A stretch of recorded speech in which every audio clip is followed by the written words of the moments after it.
devant la fracture démocratique que nous observons depuis quelques années, tant au niveau national que sur notre territoire, notre collectivité se doit d'être exemplaire dans sa communication.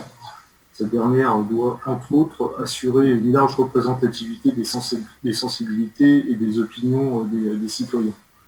La ville de Saint-Étienne dispose de nombreux outils de communication et d'information qui, malheureusement, ne permettent pas ou peu l'expression des groupes n'appartenant pas à la majorité. La portion congrue que représentent les tribunes libres du principal média qu'est le magazine municipal a certes le mérite d'exister, mais elle ne garantit pas une expression plurielle de qualité des opinions sur l'action des élus de notre collectivité. Par ailleurs, les canaux de communication de la ville se sont modernisés et les citoyens se réfèrent aujourd'hui davantage aux outils numériques comme le site internet de la ville et sa page Facebook pour leur information. C'est l'article L 2121-27-1 du Code général des collectivités territoriales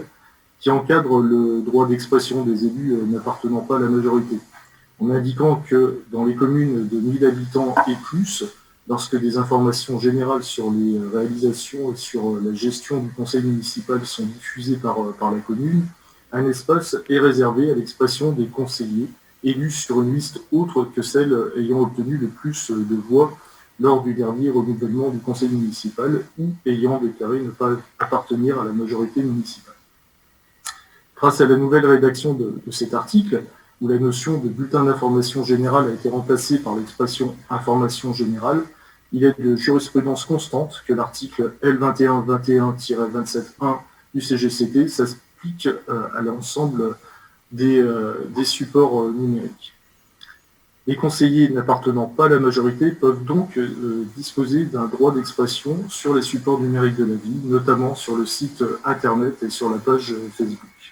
Ainsi, nous vous rappelons pour mémoire notre courrier du 6 octobre 2021, resté sans réponse à ce jour, dans lequel nous réclamions la mise à disposition, conformément à l'arrêté de la Cour administrative d'appel de Versailles,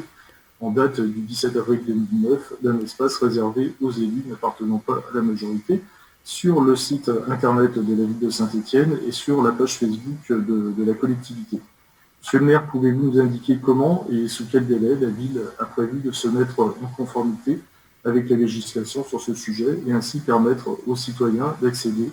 à une information plurielle de l'action de la collectivité?